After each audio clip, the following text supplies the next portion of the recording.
मान लीजिए ये है नेबुला। नेबुला मतलब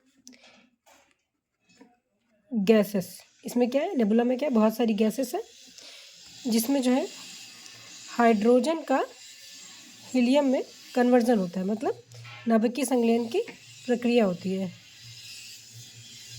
न्यूक्लियर फ्यूज़न होता है।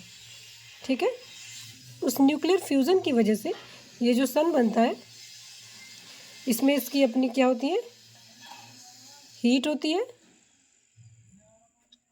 और एनर्जी होती है और लाइट होती है इस न्यूक्लियर फ्यूज़न के कारण। ठीक है दोस्तों, न्यूक्लियर फ्यूज़न के कारण क्या होता है, इसमें इसकी अपनी हीट, एनर्जी और लाइट होती है। इसके बाद क्या होता है, धीरे धीरे करके इसमें गैसेस खत्म होते हैं। हाइड्रोजन हीलियम क्या होता है, चूँकि ये लगातार एक किसी प्रोसेस में है और धीरे धीरे करके समाप्त होता है। जब ये समाप्त होता है तो जो सन होता है ये साइज़ में थोड़ा बड़ा हो जाता है। क्या हो जाता है, बड़ा हो जाता है और ये कलर में रेड हो जाता है, इसलिए इसे कहा जाता है रेड ड्वार्फ। क्या कहते हैं, रेड ड्वार्फ। हिंदी में इसे कहा जाता है लाल दानव। ठीक है दोस्तों, इसके बाद जब ये लाल दानव या रेड ड्वार्फ बन जाता है, इसके बाद इसमें और कलरलेस होता है, ये थोड़ा और साइज़ में बड़ा होता है और ये किस कलर का हो जाता है, वाइट, इसलिए इसको कहा जाता है वाइट ड्वार्फ या सफ़ेद दानव। ठीक, कुछ समय के बाद इसमें प्रकाश आने या ऊर्जा का या प्रकाश या ऊर्जा खत्म हो जाता है और एक फिर से एक सामान्य रूप में बचता है या कलरलेस हो जाता है। इसको क्या कहा जाता है, ब्लैक ड्वार्फ।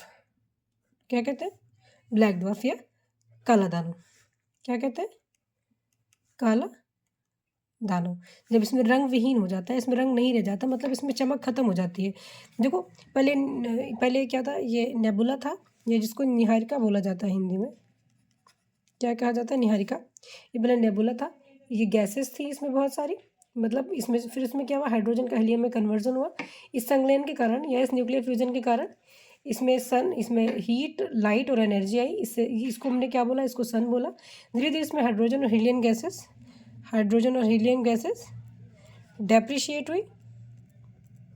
क्या हुई, डेप्रिशिएट हुई या ख़त्म हुई। उसके बाद जो बचता है एरिया, उसके इसमें जब गैसेस ख़त्म हुई तो थोड़ा सा इसमें दूरी बढ़ी, मतलब इसमें डेंसिटी ख़त्म हुई।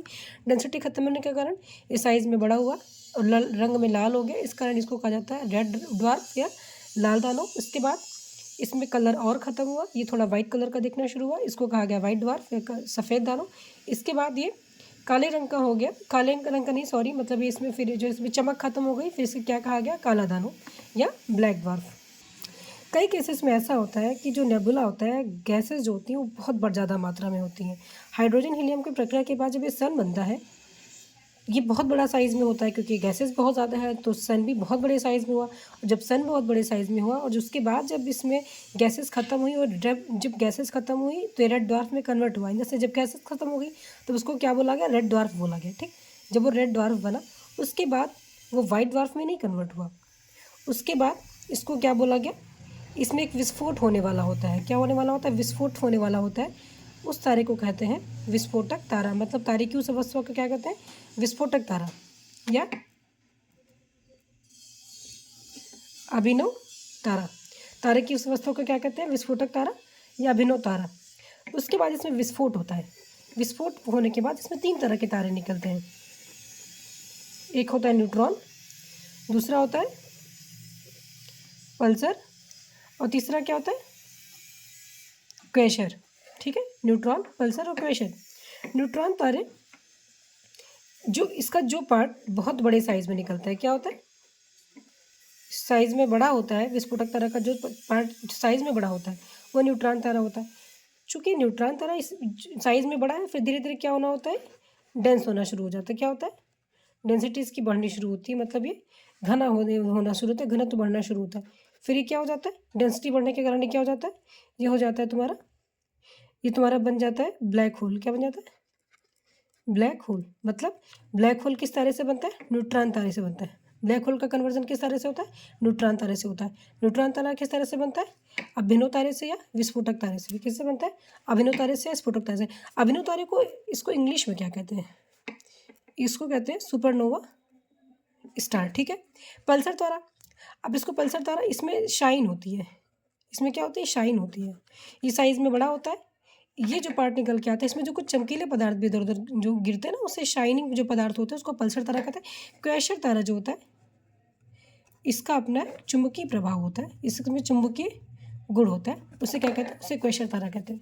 दोस्तों मैंने आपको ये पूरा सन के बारे में बताया। सन क्या है, सन कैसे बना, सन कैसे टूटता है, सन बनता कैसे है, इसमें क्या क्या पाया जाता है, इसमें कौन सी प्रक्रिया होती है, हाइड्रोजन हीलियम, हाइड्रोजन कन्वर्ट होता है हीलियम से बनता है, इसमें एनर्जी, हीट और लाइट आती है। तो दोस्तों मैं क्या बोल सकते हैं, जो तारे में जो प्रक्रिया होती है जिस वजह से इसमें हीट, लाइट और एनर्जी आती है, उसको क्या कहते हैं, नाभिकीय संलयन की अथवा न्यूक्लियर फ्यूजन की प्रक्रिया, क्या कहते हैं, न्यूक्लियर फ्यूजन की प्रक्रिया। और लेकिन जो बॉम्ब में होता है,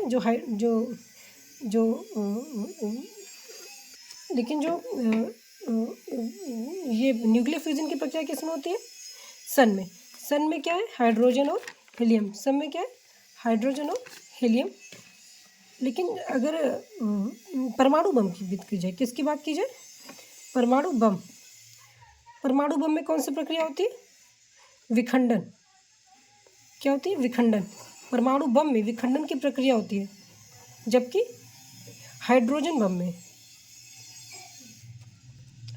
में नाभिकीय संलयन की प्रक्रिया होती है। किसकी प्रक्रिया होती है, नाभिकीय संलयन की। देखो यहाँ पर भी हाइड्रोजन का कन्वर्टन हीलियम में हो रहा है, कन्वर्जन हो रहा है, ठीक है, उससे एनर्जी निकल रही है जो कि सन में पाई जाती है। यहाँ पर भी हाइड्रोजन है, इसलिए यहाँ पर भी न्यूक्लियर फ्यूजन की प्रक्रिया होगी।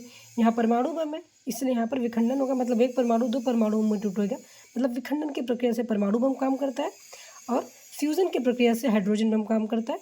और अगर देखा जाए तो एनर्जी, सन में भी हाइड्रोजन पाया जाता है, इसलिए सन में भी कौन सी प्रक्रिया होगी, सन में भी होगी संलयन की प्रक्रिया, न्यूक्लियर फ्यूजन की प्रक्रिया।